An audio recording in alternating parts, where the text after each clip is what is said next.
Il était une fois dans un village africain appelé Koma, une jeune femme nommée Amina. Dans ce village, la beauté d'une femme était définie par la longueur de ses cheveux. Plus les cheveux d'une femme étaient longs et soyeux, plus elle était considérée comme belle par les hommes.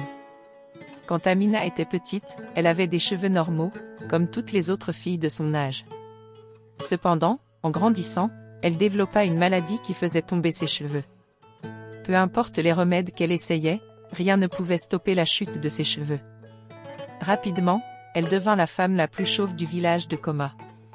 Alors qu'Amina perdait de plus en plus ses cheveux, tous les hommes du village cessèrent de l'admirer ou même de l'inviter à sortir.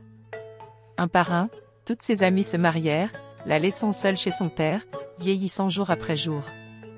Son père, Monsieur Diop, devint très inquiet que sa fille ne trouve jamais un mari.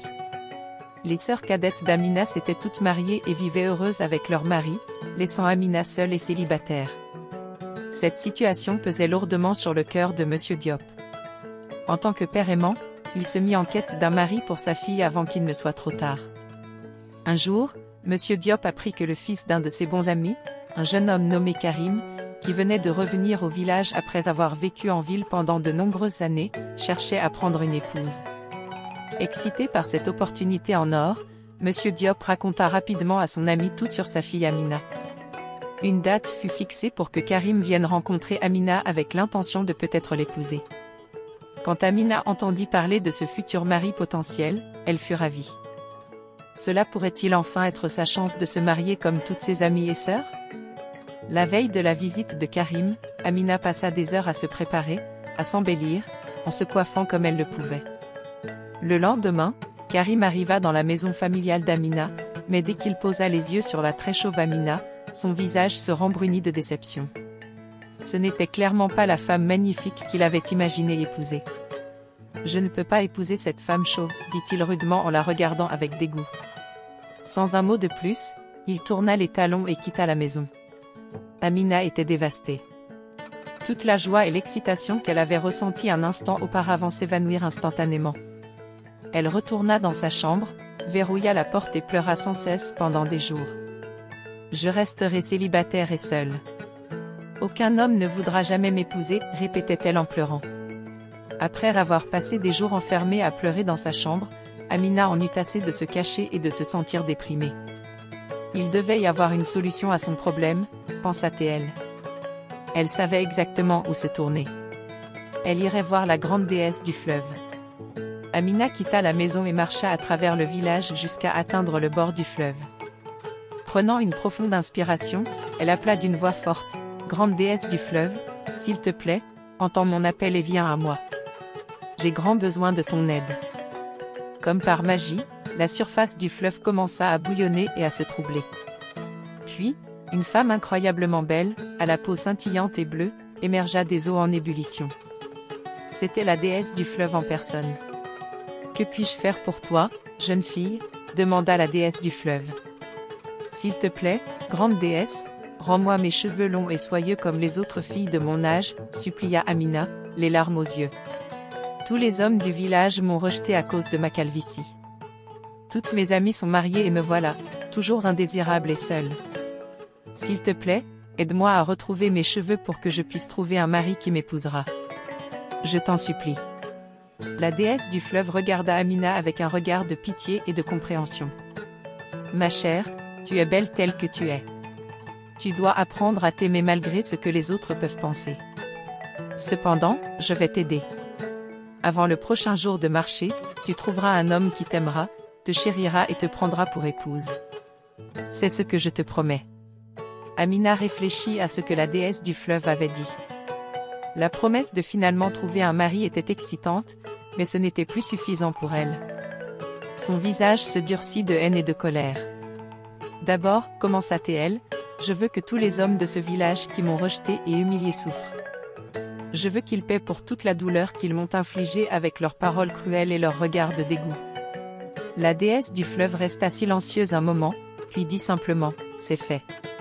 Ton souhait est exaucé. » Le lendemain matin, une grande confusion éclata dans le village de Koma. Tous les hommes se réveillèrent pour constater que leur virilité avait complètement disparu pendant la nuit. Aucune explication ne pouvait être trouvée pour ce phénomène mystérieux.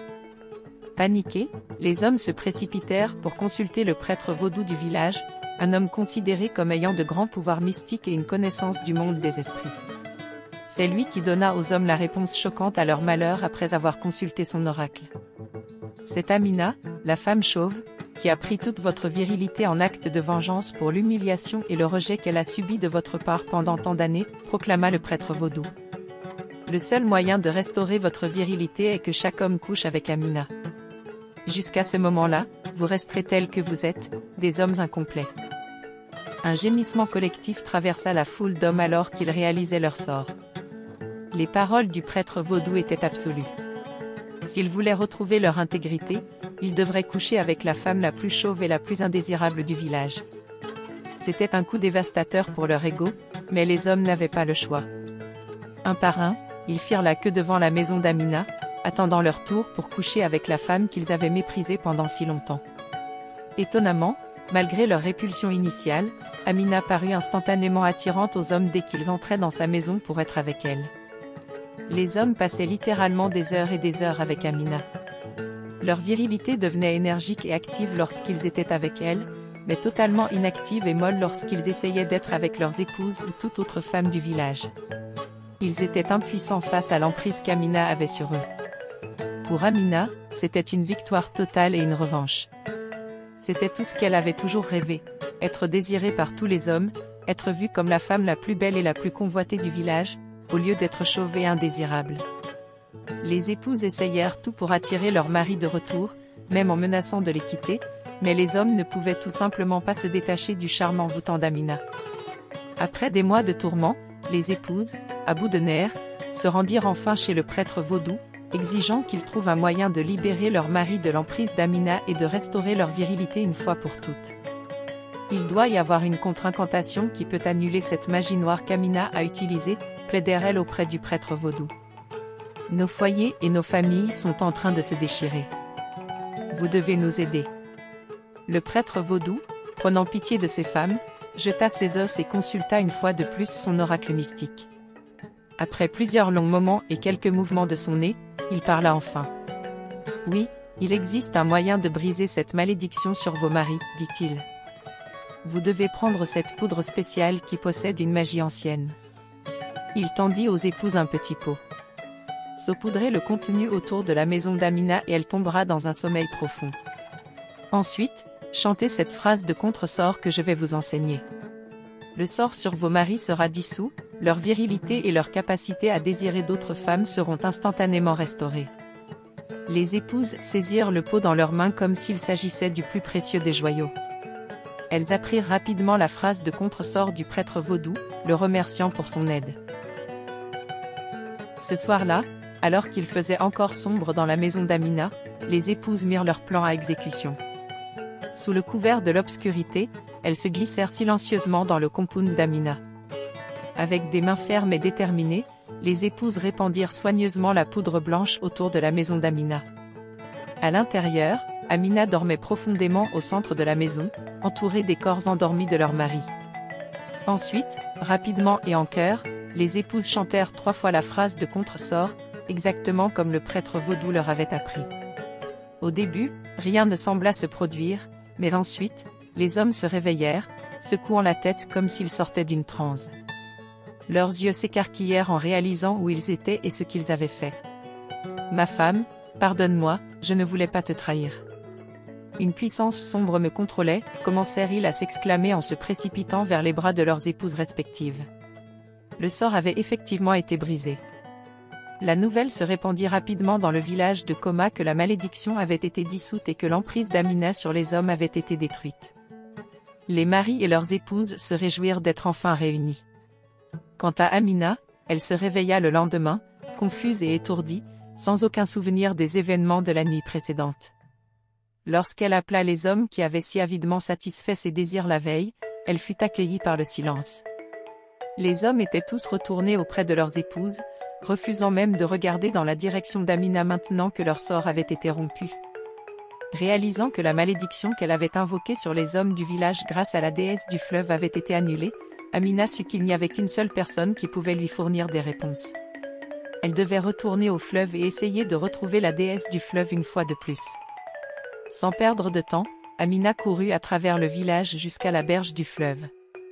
Lorsqu'elle arriva, elle commença à appeler le nom de la déesse du fleuve. « Grande déesse du fleuve, s'il te plaît, viens et parle-moi. J'ai besoin de ton aide. » Mais malgré ses supplications répétées, la déesse du fleuve ne se montra pas. Amina pleura et appela pendant des heures, assise sur les rives du fleuve, mais la déesse du fleuve ne se manifesta jamais. Amina ne comprenait pas pourquoi la déesse du fleuve l'avait abandonnée. Était-ce parce que la déesse était en colère que le sort qu'elle avait invoqué avait été brisé? Était-ce parce qu'Amina avait souhaité que tous les hommes la désirent au lieu de simplement trouver le mari qu'elle avait toujours voulu? Au fur et à mesure que les jours se transformèrent en semaines, Amina fut forcée d'accepter la dure réalité. La déesse du fleuve ne se montrerait plus jamais à elle. Déçue et le cœur brisé, Amina n'avait d'autre choix que de retourner au village, sans réponse et sans aucune perspective de trouver un mari. Ainsi, pour le reste de ses jours, Amina vécut sa vie comme la femme la plus solitaire et chauve du village. L'histoire d'Amina est une leçon de moralité. Elle montre à quel point la colère, la cupidité et l'obsession des normes de beauté sociétale peuvent être destructrices si elles sont laissées à ronger le cœur d'une personne. Bien qu'Amina ait été victime de cruauté pendant des années à cause de son apparence physique, sa riposte d'une manière si rancunière ne lui apporta ni vrai bonheur ni épanouissement. Voici la fin de la triste histoire d'Amina. J'espère que ça vous a plu. N'hésitez pas à aimer la vidéo et de la partager. À la prochaine.